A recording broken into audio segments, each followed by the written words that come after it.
Be careful what you say. Good morning. Welcome to High Vibes at 5:55. I'm Michelle House from Rich Living, and it has just clicked over 5:55. And how interesting is this, people? This is interesting. I'm coming to you live from my phone this morning because my internet won't connect. How mysterious.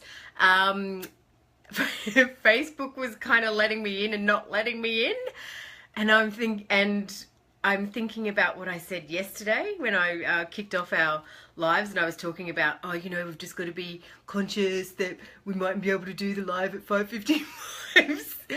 And then I go to log on to everything at 5:45 to make sure everything's working, and nothing was working. And so there's been I'm very calm and relaxed right now, but I was like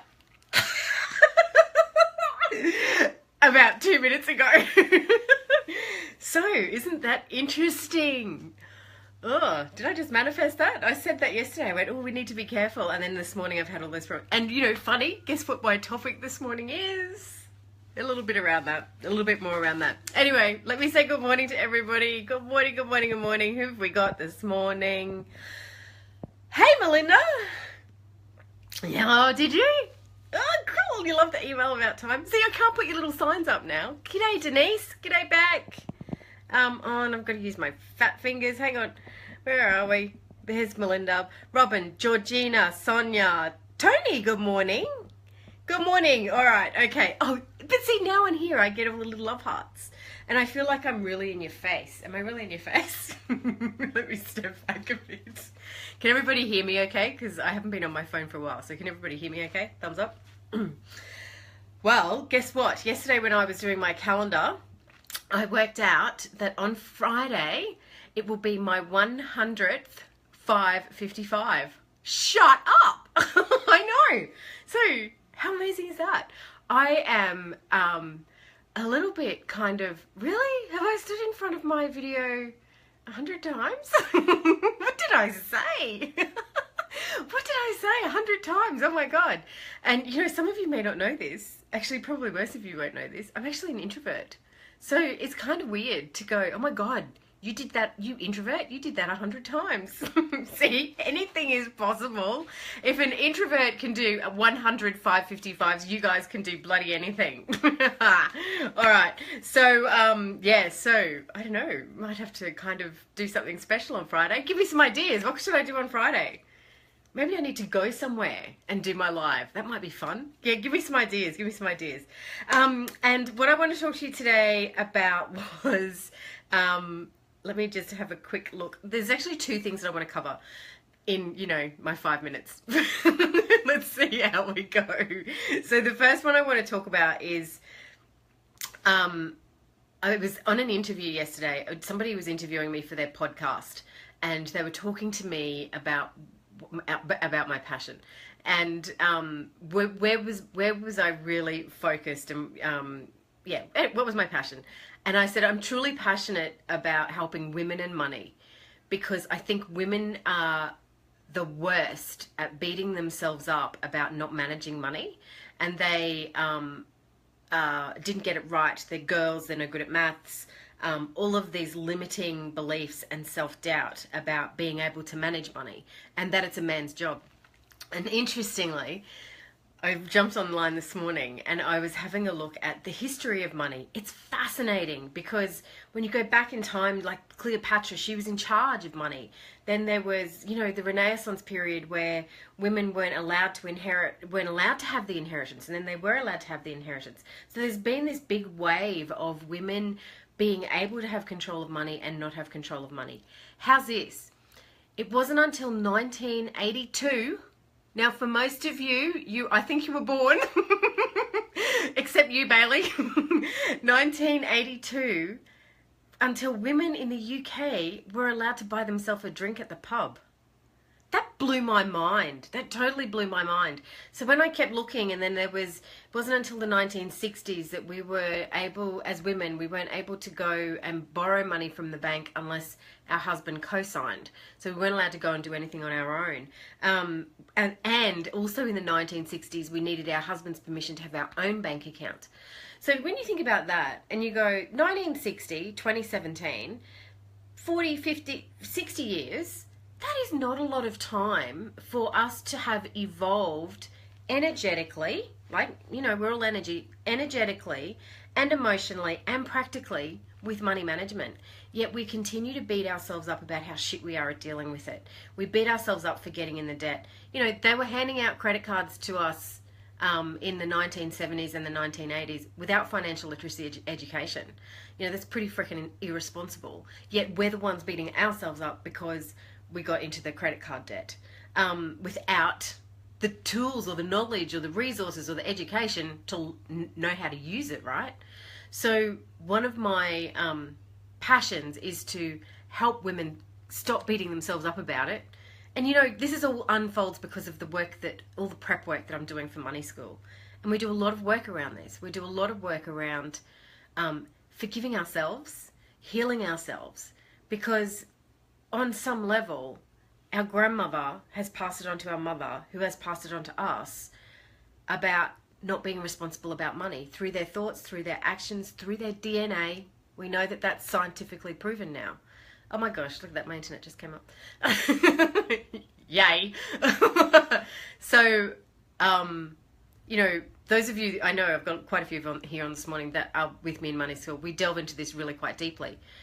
Those of you that aren't coming to Money School, we close in 5 days, people.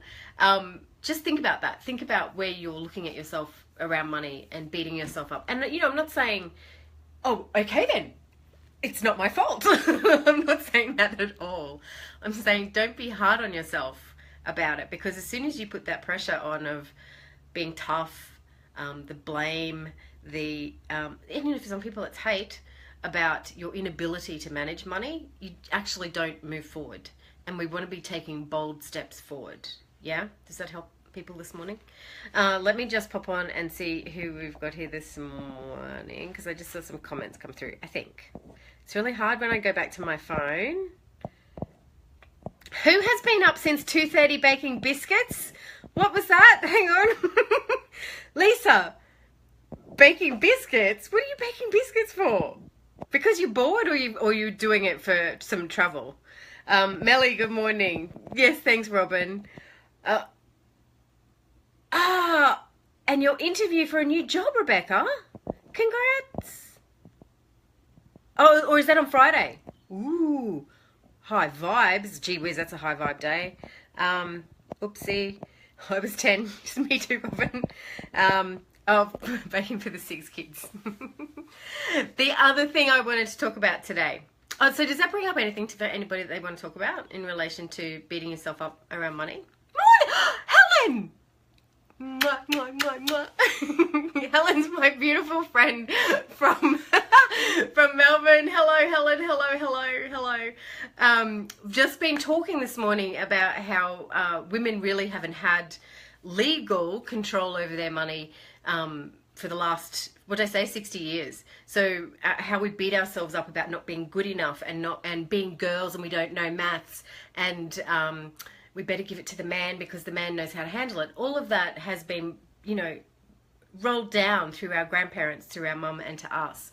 And the more that we sit in the beat up about not being good about it, the more we can't actually step up and step forward and start taking some bold steps forward. Yeah. Lisa, woken up by youngest at 2:30, then decided, oh, well, now it's me time. Awesome. Good. You all got my email last night, obviously, about time. That's awesome. All right. So the other thing today that I wanted to quickly talk to you about was the big V word. We're going to go there again. Have I done the big V word a lot lately? I think I have. I think I've done the big V. Vulnerability is what I'm talking about. Into a time in my life when I look back on it and I kind of, you know, when you have those moments where you look back on yourself and you go, oh, really? How long did that take you to get over yourself, girlfriend? I had one of those moments the other day. Again, while I'm preparing for money school, I'm thinking about all of these things as we lead into it. And it's amazing how the universe does that to you. So one of the things I used to do was people would talk to me or ring me up, or I'd sit me in a coffee shop, or I'd run into them at Coles or at the school pickup when I was taking my kids to school, and they'd go, hi, how are you? And I would say, oh, yeah, not too bad. Not too bad. Oh, what's wrong? Oh, geez, it's a bit tight. Work's tight. Business is tight. Money's not coming in. Blah, blah, blah, blah, blah. Over and over and over and over and over and over again. I swear to God, if I picked up the phone to my relatives right now and said, how many times do you reckon I said that? They'd go, oh my God, you used to say it all the time. The more I said it, the more I stayed there, right? So we've been talking about this too. What we say, we create. So when we are saying it's shit, guess what happens? It's shit. And the shit just, oh, look, say hello. Helen's on the call today. Hi. So I wanted to share with you, why was I saying that? Why was I saying, yes, it was true. You know, people always said to me, well, you know, be truthful, stand in your truth, say your truth. It was true. It was shit. However, in that truth there was no way for me to move forward.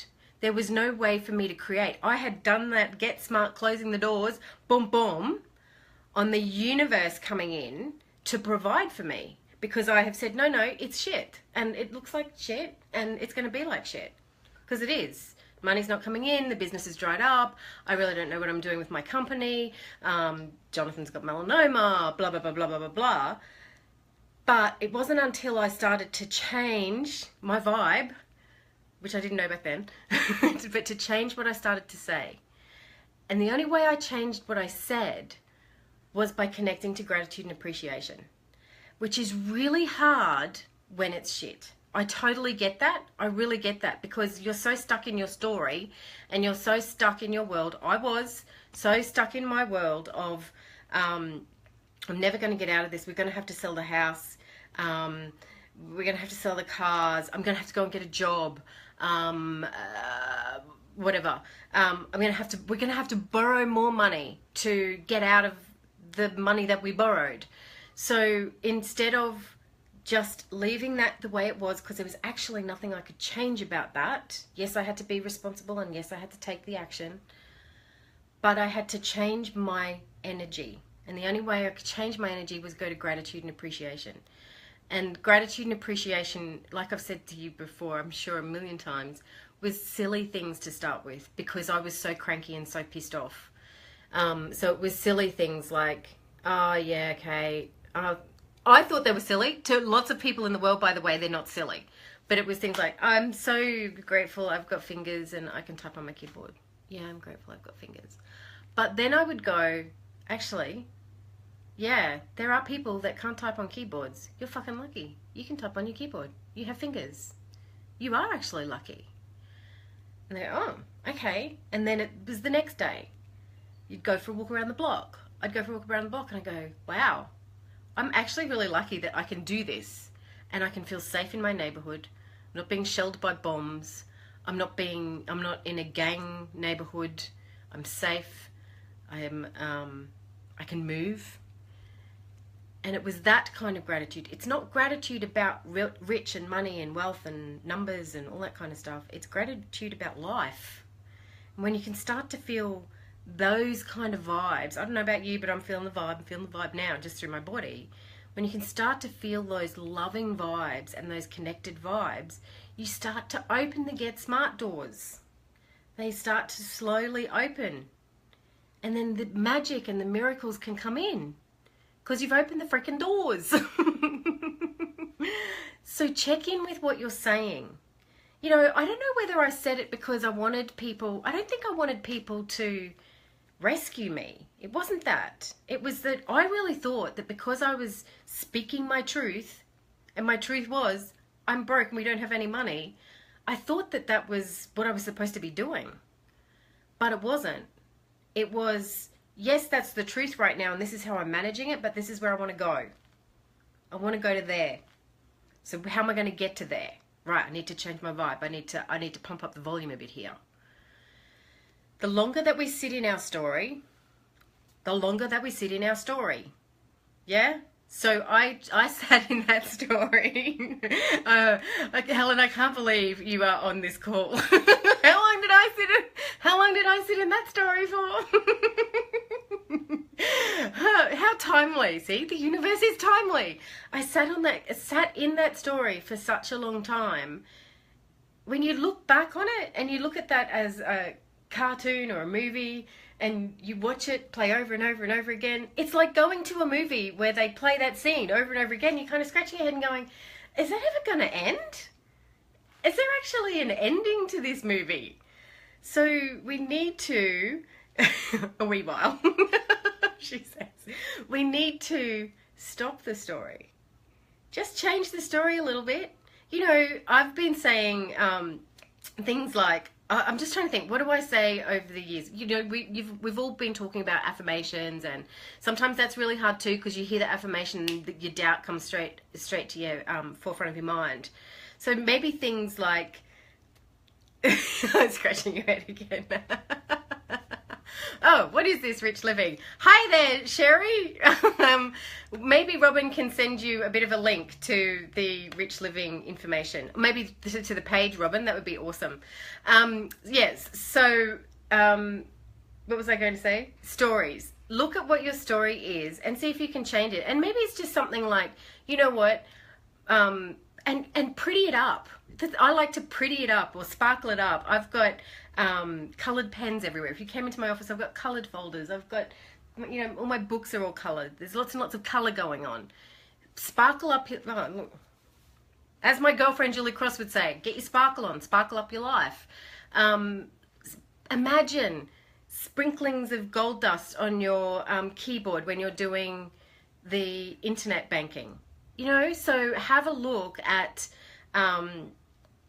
things that are going to put you into that high vibe state around your thoughts, around your financial position. Yeah? Oh, hey, Sherry saw me live and jumped on. Okay, so let me just quickly explain for Sherry. These 5:55 high vibes at 5:55 we do every weekday. It's just something that I do here from Australia to help everybody get into a high vibe, positive state for the day, so that we can go share our sprinkle dust, sprinkle our sprinkles all over the world, and be happy and positive. More about Rich Living is on the Rich Living page, if you can go and have a look. And I can see Robin's sharing some links for me and for you to go and have a look at. And you can join us in the Rich Living Room. Hey, Deborah, I haven't seen you for ages. Beck, I think that may be part of the process of evolution, though. You have to get used. On my thing. Let me see if I can go to my page, because your comment, I can't see all of your comment, Beck. Hang on a tick. Am I scratching? You can see the top of my head. I hope you can't see up my nose. Hang on. hang on. Where are we? Rich Living page. I think that may be part of the process of evolution, though. You have to get used to speaking your truth, living in integrity. Yeah, and then you can evolve into gratitude and appreciation. Yes, I agree. It's kind of the first step. This is true for me. And that's part of the taking your head out of the sand too, right? It's like you can keep going and pretending you don't have any money worries at all. Or you can start to take your head and you go, okay, what's the truth here? What's going on? Yeah, for sure. Hang on, let me just... I can see me. There we go. So the rest of what you say is, I agree we need to move through at that moment, not sit and not dwell in it. Yeah, yeah. Lisa, good morning. It's so, who else have I got? Has anybody got any questions this morning before we wrap up today? So a couple of things. The 100th 5:55 on Friday. Whoop, whoop, whoop, whoop. That'll be a high vibe day. Ooh, we'll have to do something really special. Give me some ideas. We're going to have to do something special for that one. Then 5 days. We've got 5 days left today before money school closes. Enrollments close midnight on Sunday. Some people are a bit unclear about that. It's closing midnight Sunday Australia time. So if you need to go and see what that time is for you in your time zone, there is a time and date converter that will do that for you. So this is Queensland Australia time. Check that out. And O Week next week for the people that are in money school. We're doing orientation week and O Week with a bit of fun and games, of course, as we get started with that program. All right, let me just have a little quick flick back this way. I'm scratching my head again. I know. Look at what I did to my hair. Sorry, I need a haircut. All right, my loves, have a great day. Remember to jump over into the Rich Living Room group so we can continue the conversation over there. And let's make it a hashtag Flip It Day. So if there's anything that people need help with flipping or turning around, we can all be in there to do that and to support you guys. All right, thanks for joining. Nice to see you. And lots of new faces today. Nice to see you all. Mwah! Bye. See you tomorrow.